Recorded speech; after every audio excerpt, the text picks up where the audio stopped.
हम सबका एक ही। जिस प्रकार नदियां विभिन्न मार्गों से होती हुई सागर में ही समाहित होती हैं, ठीक उसी प्रकार हम सभी भिन्न भिन्न मार्गों का अनुसरण करते हुए एक ही लक्ष्य की ओर अग्रसर हो रहे हैं, और वो लक्ष्य है अपने पूर्ण ब्रह्म से मिलना। चाहे उन्हें कोई ईश्वर कहे, कोई अल्लाह कहे, कोई वाहे गुरु या फिर कोई गॉड कहे, उनसे मिलने के लिए, उन तक पहुंचने के लिए, चाहे कोई मंदिर में दिए जलाए, कोई मस्जिद में नमाज पढ़े, कोई गुरुद्वारे में गुरबानी का पाठ करे, या फिर कोई गिरजा घर में कैंडल जलाकर प्रेयर करे, प्रार्थना करे, हम सभी का लक्ष्य उन परमात्मा को पाना है, परमात्मा तक पहुंचना है।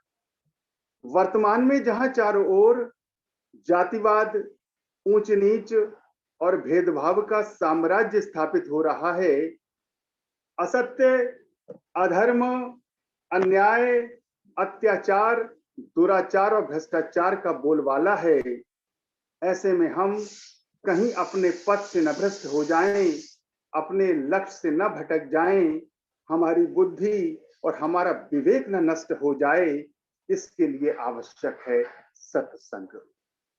जी हाँ, बिनु सत्संग विवेक न होई। श्री रामचरितमानस में गोस्वामी तुलसीदास जी लिखते हैं और कहते हैं कि बिनु सत्संग विवेक न होई, और राम कृपा बिन सुलभ न सोई।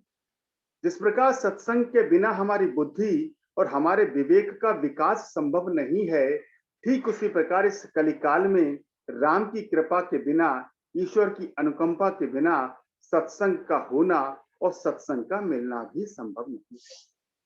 सत्संग की कितनी बड़ी महिमा है। सत्संग की इस महिमा का वर्णन करते हुए संत कबीर क्या कहते हैं कि राम बुलावा भेजिया, दिया कबीरा रोए, जो सुख है सत्संग में, सो बैकुंठ न होए। संत कबीर कहते हैं कि प्रभु का बुलावा आया है, प्रभु ने मुझे यहाँ से बुलाने के लिए भेजा है, लेकिन मुझे रोना आ रहा है इस धरा को छोड़ते हुए, क्योंकि जो सुख सत्संग में है, इस धरा धाम पर, इस पृथ्वी पर जो सत्संग का सुख मिल सकता है, वो सुख बैकुंठ में नहीं मिलेगा। ये संत कबीर कहते हैं। सत्संग की बड़ी महिमा सारे शास्त्रों ने, सारे सत्पुरुषों ने बयां की है। वर्तमान में हम देख रहे हैं कि चारों ओर सत्संग भी खूब हो रहे हैं, सत्संग का आयोजन हो रहा है, भव्यता के साथ सत्संग हो रहे हैं, बड़े बड़े भव्य आयोजन सत्संग के हो रहे हैं। क्या जिस अनुपात में सत्संग हो रहे हैं, उस अनुपात में बुद्धि और विवेक का विकास हो रहा है? क्या सत्संग का सही स्वरूप क्या है? क्या इसको आज हम समझ पाए हैं, इसको हम जान पाए हैं? वास्तव में सत्संग क्या है? सत्संग किसे कहते हैं? सत्संग का वास्तविक स्वरूप क्या है? आज इसी विषय पर दास अपने विचार प्रस्तुत कर रहा है। हम जानने का प्रयास करेंगे पूज्य महाराज श्री के मार्गदर्शन के आधार पर, समता विलास के कुछ वचनों के आधार पर, कि वास्तव में सत्संग है क्या, सत्संग किसको कहते हैं, सत्संग का वास्तविक स्वरूप है क्या, सत्संग में किन बातों पर चर्चा होनी चाहिए, सत्संग में किस बातों की सावधानियां रखनी चाहिए, सत्संग के लिए क्या नियम होने चाहिए, और सत्संग के लिए क्या हदायतें पूज्य महाराज श्री ने बताई हैं। इस पर आइए संक्षेप पर चर्चा करते हैं। जितना भी समय मिलता है उसके रहते हुए जितनी भी बात हम चर्चा कर पाए, जितना भी समझ पाए, वो हमारे लिए कल्याणकारी होगा, कल्याणदायक होगा। वर्तमान में हम देख रहे हैं सत्संग के आयोजन तो बहुत हो रही हैं, लेकिन सत्संग के क्या वो वास्तविक स्वरूप को समझते हुए ही हो रहे हैं, इसको जानते हैं कि पूज्य महाराज श्री हमारा मार्गदर्शन करते हुए समता विलास में सत्संग के बारे में हमें क्या बताते हैं। पूज्य गुरुदेव कहते हैं कि समता का विचार ही असली सत्संग है, जो कि मन इंद्रियों की ममता को नाश करता है, आनंद अवस्था को प्राप्त करने का जतन पैदा करता है। इसके बगैर सब नुमाइश है और जहालत है। देखिए, इस वचन में पूज्य महाराज जी कह रहे हैं कि समता का विचार करना ही सत्संग है, जो मन इंद्रियों की ममता को नाश करता है। सत्संग वही है जो हमारी मन की इंद्रियों की जो ममता है उसको नाश करे, आनंद अवस्था को जो प्राप्त कराने का जतन करता है, इसके बगैर सब नुमाइश है, जहालत है। यदि हमारे मन की ममता, मन की इंद्रियों की जो ममता है उसका नाश ना हुआ और हम आनंद अवस्था को प्राप्त नहीं हुए, तो इसके अतिरिक्त सत्संग के नाम पर जो कुछ भी हो रहा है वो सब नुमाइश है और जहालत है। ये बात पूज्य गुरुदेव हमें इस वचन के माध्यम से, इस वचन के आधार पर हमारा मार्गदर्शन करते हुए कहते। अब सवाल उठता है कि सत्संग कहते किसको?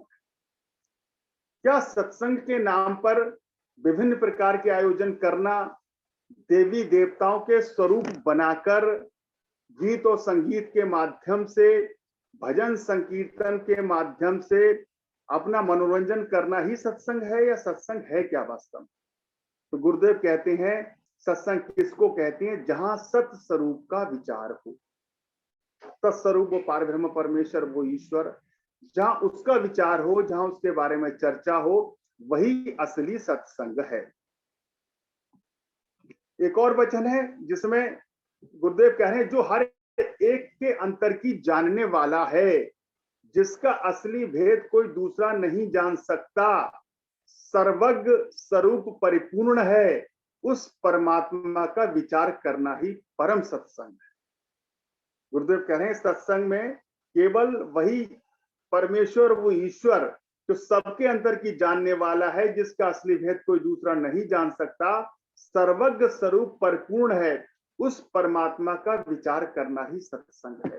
यानी परमात्मा का विचार करने के अतिरिक्त सत्संग के नाम पर जो कुछ भी हो रहा है वो सत्संग नहीं है। पूज्य गुरुदेव इस वचन के माध्यम से हमारा मार्गदर्शन करते हुए हमें ये बता रहे हैं कि उस परमात्मा का विचार करना, सत्स्वरूप का विचार करना, और जहां पर हमारे मन की इंद्रियों की ममता का नाश हो सके, वही सत्संग है, वही वास्तविक सत्संग है और सत्संग का वही स्वरूप है। पेज नंबर 122 पर 3-4 वचन है जिस पर गुरुदेव हमारा मार्गदर्शन करते हुए सत्संग की महत्वता और सत्संग के विषय में बताते हैं कि सत्संग का सही स्वरूप आखिर है क्या। सत्संग का यथार्थ स्वरूप समझना चाहिए। गुरुदेव कह रहे हैं वैसे तो हर जगह सत्संग होता ही है, मगर अशांति बढ़ती जा रही है। सत्संग में बैठना, सत्संग का श्रवण करना, उसका परिणाम यही है कि हमारे मन की जो अशांति है वो कम हो, हमारे मन को शांति प्राप्त हो। लेकिन गुरुदेव कह रहे हैं सत्संग का यथार्थ स्वरूप समझना चाहिए। वैसे तो हर जगह सत्संग होता है, मगर अशांति बढ़ती ही जा रही है। हम समाज में देखें क्या स्थिति है, कितने सत्संगों का आयोजन हो रहा है, उस हिसाब से अशांति भी कितनी बढ़ती जा रही है।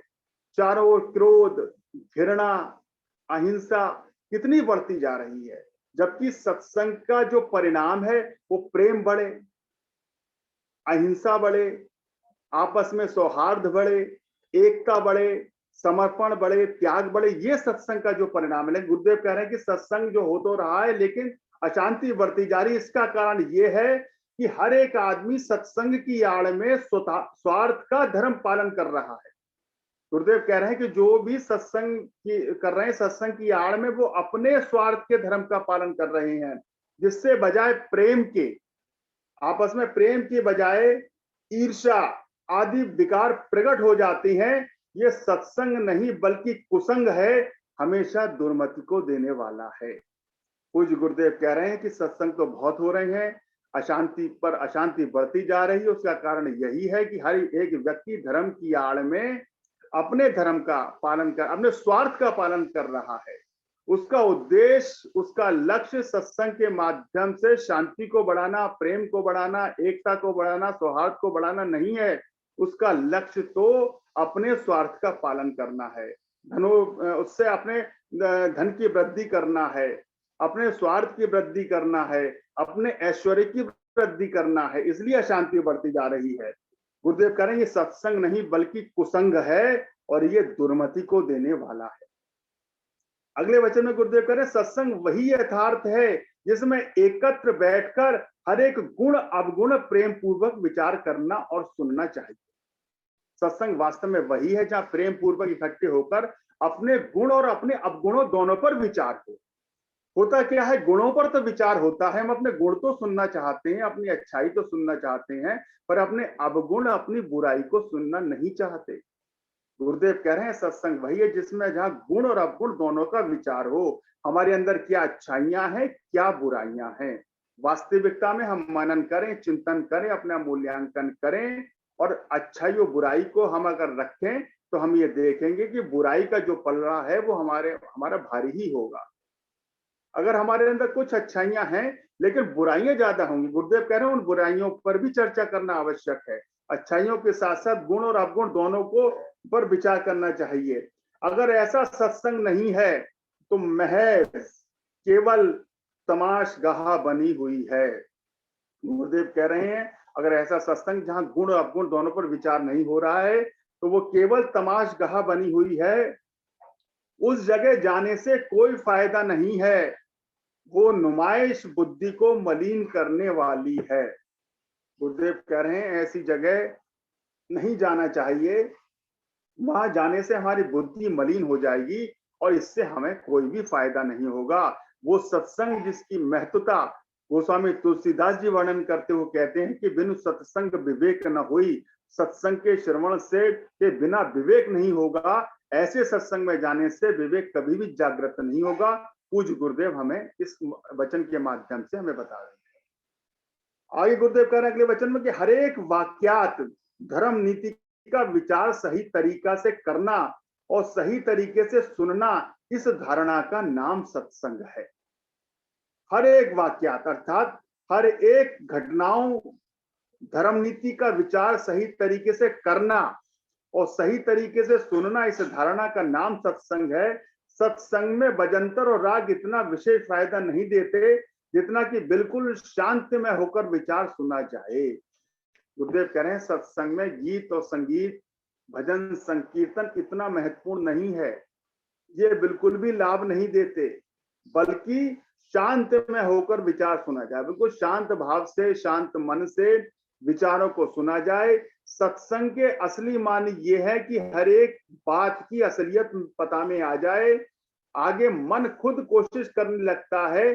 अगर असलियत का पता नहीं तो सत्संग क्या सुनना और निध्यास कैसे हो सकता है। इस वास्ते सत्संग असली माने में होवे तब शांति मिलती है।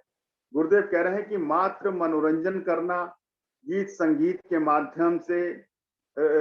माध्यम से भजंतर और राग के माध्यम से मनोरंजन कर लेना, देवी देवताओं के स्वरूप बनाकर नृत्य करना आदि, ये सब सत्संग नहीं है। सत्संग वही है जहां शांत वातावरण में होकर हर एक गुण अवगुण पर विचार हो, जहां सत स्वरूप पर विचार हो, जहां मन की इंद्रियों की ममता का नाश हो, वो सत्संग है। आगे गुरुदेव कह रहे हैं हर एक बुजुर्ग की जिंदगी के सही हालात यानी वाकयात, हर एक नुक्ता का सही विचार, ईश्वर प्राप्ति का पूर्ण रूप, सत असत का यथार्थ जिस जगह निर्णय होवे वो सत्संग है। हर एक बुजुर्ग की जिंदगी के सही हालात यानी वाकयात, हर एक नुक्ता का सही विचार, ईश्वर प्राप्ति का पूर्ण रूप, सत असत का यथार्थ जिस जगह निर्णय होवे वो सत्संग है। जो उपदेशक पेट की खातिर बड़े बड़े वाक्यात सुनाते हैं, बड़ी महत्वपूर्ण बात है, वो कह रहे हैं जो उपदेशक, जो कथाकार, जो सत्संग करने वाले उपदेश पेट की खातिर, अपने स्वार्थ की खातिर बड़े बड़े वाक्यात सुनाते हैं, खुद अमल नहीं पखवाद में दिलचस्पी रखते हैं, वो सत्संग धर्म को नष्ट करने वाला है। और वो उपदेशक उपदेश नहीं कराता बल्कि अपने पेट का व्यवहार कर रहा है। गुरुदेव कह रहे हैं ऐसा जो भी सत्संग कर रहा है, जो बड़े बड़े वाक्यात सुनाते हैं, जो उन पर अमल नहीं करते, पर उपदेश कुशल बहुतेरे की तरफ गुरुदेव का है इशारा है, जो बातें बताते तो हैं पर खुद उस पर अमल नहीं करते, ये सत्संग धर्म को नष्ट करने वाला है। और वो उपदेशक उपदेश नहीं करता बल्कि अपने पेट का व्यवहार कर रहा है। सत्संग और कुसंग पहले विचार कर लेना चाहिए, एकत्र होकर अपनी जिंदगी का सुधार करना चाहिए, ये कल्याणकारक साधन है। अब सवाल उठता है कि सत्संग के नियम क्या हैं?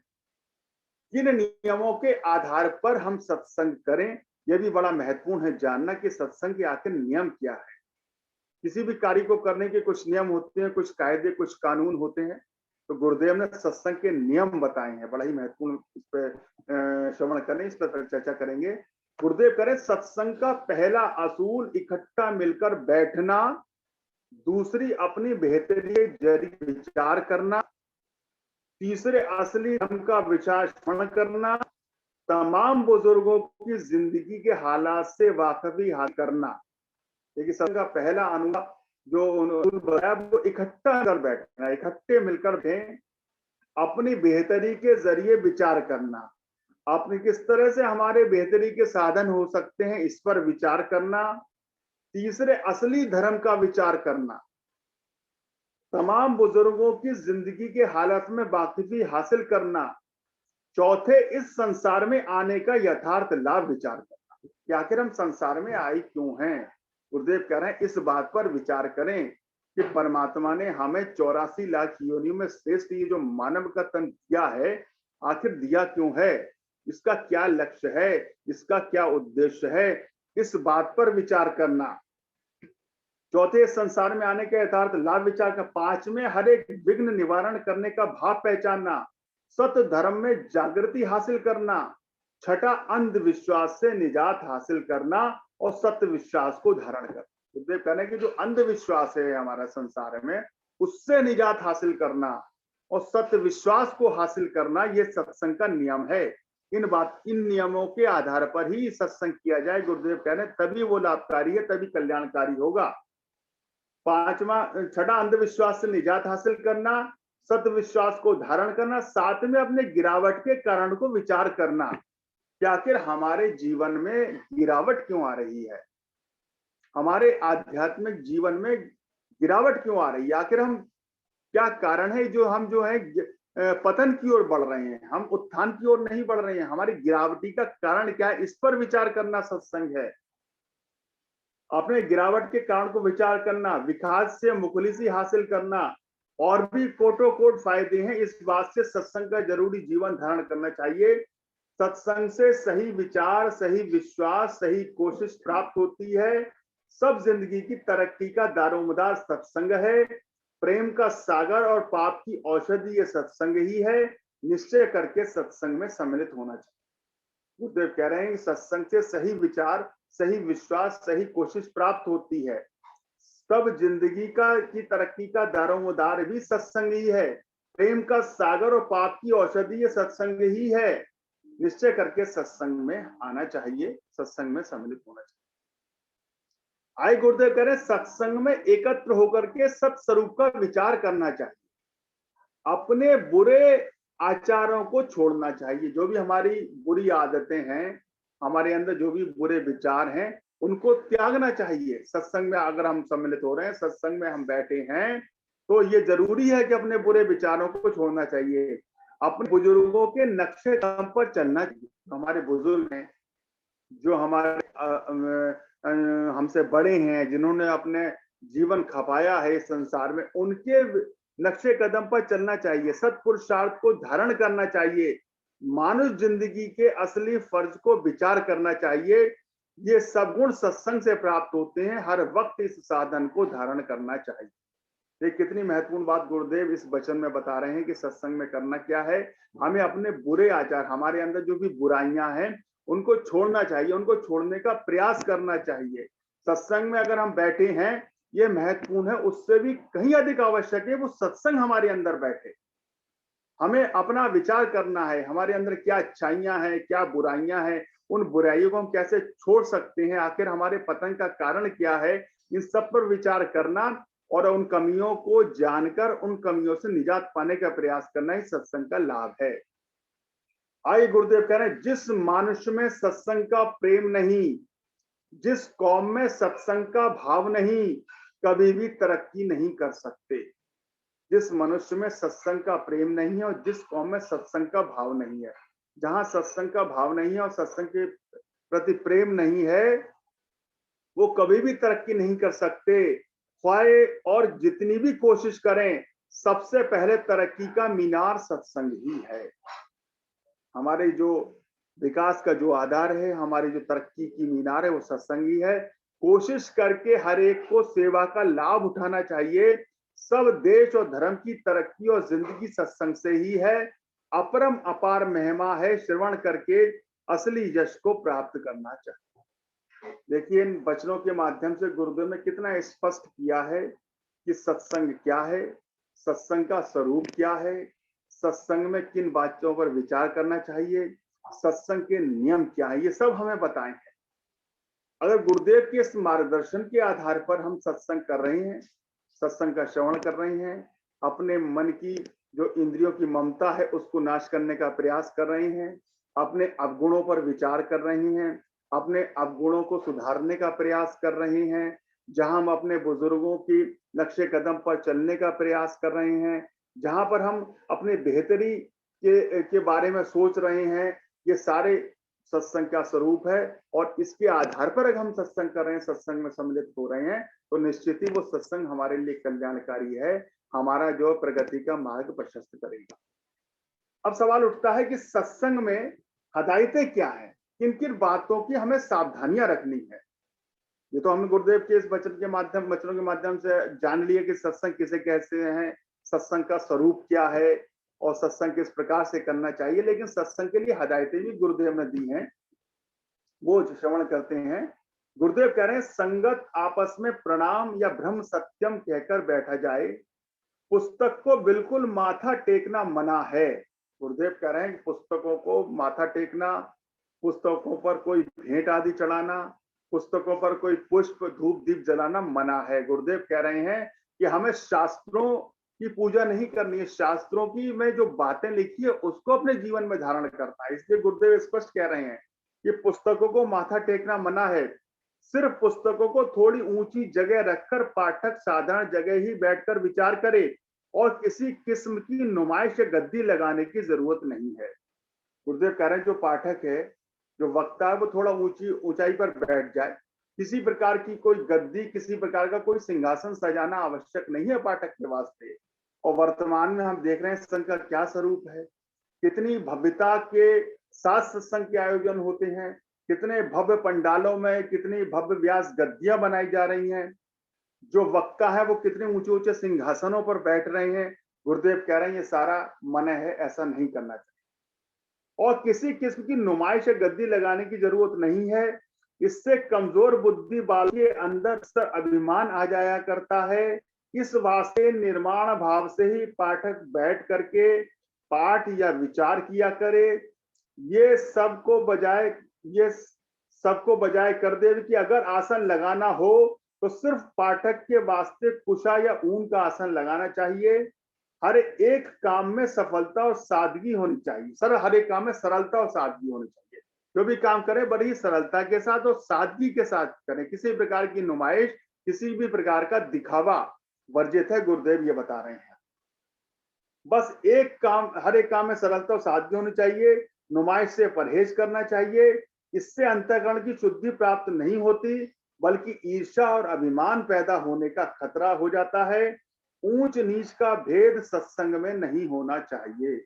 गुरुदेव कहने किसी भी प्रकार का ऊंच नीच का भेदभाव सत्संग में नहीं होना चाहिए, बल्कि हर एक प्रेमी छोटे से छोटा और बड़े से बड़ा सेवा का कार्य सर अंजाम देते हुए अपने आप को एक अनुयायी होने का वो अधिकारी हो सकता है। तबाही सही धर्म की जागृति अपने आप में और दूसरों में हो सकती है। इस वास्ते आइंदा आज्ञानुकूल ही सब कार्य किया जावे, ईश्वर सुमति दे। तो ये सत्संग की हदायतें गुरुदेव ने बताई हैं। किसी प्रकार की कोई नुमाइश नहीं करनी है, कोई किसी प्रकार की गद्दी नहीं लगानी है वक्त के वास्ते। आपस में के साथ, साही के साथ, सरलता के साथ करना है। सत्संग में गुण अवगुणों का विचार करना ही हमने पहले सुना और सत्संग भी हमने सुने। तो कहने का तात्पर्य ये कि सत्संग हम देख रहे हैं, सत्संग हो रहे हैं, सत्संग कर रहे हैं, सत्संग का वास्तविक स्वरूप जो गुरुदेव ने अपने वचनों के आधार पर हमारा मार्गदर्शन करते हुए बताया है, अगर इसके आधार पर सत्संग करें, सत्संग में सम्मिलित हों और इन वचनों के आधार पर हम सत्संग के बारे में विचार करें, तो निश्चित कल के मार्ग पर चलेंगे, निश्चित ही हमारा विकास होगा। और वो सत्संग जिसके बिना विवेक नहीं होता, जो गोस्वामी तुलसीदास जी ने कहा है, जिसके बिना बुद्धि और विवेक का विकास नहीं होता, ये तभी हो पाएगा जब हम सत्संग के वास्तविक स्वरूप को समझते हुए सत्संग क्या है, सत्संग किसे कहते हैं, ये सब समझते हुए सत्संग करें। सत्संग में सम्मिलित हों, तभी वो सत्संग हमारे लिए कल्याणकारी होगा, हमारे लिए प्रगति का मार्ग प्रशस्त करेगा। सर्वशक्तिमान परमात्मा के चरणों में यही प्रार्थना, यही कामना, वो हम सभी को सद्बुद्धि दें। सत्संग की यथार्थ स्वरूप को समझते हुए हम सत्संग का श्रवण करें और गुरुदेव ने जो हमारा मार्गदर्शन हमें अपने वचनों के आधार पर हमारा किया है, प्रभु उसमें हमें चलने में हमारी मदद करें, हमारी सहायता करें। इसी मंगल कामना के साथ मैं अपनी वाणी को विराम देते हुए देता हूँ आप सभी को। ओम ब्रह्म सत्यम सर्व।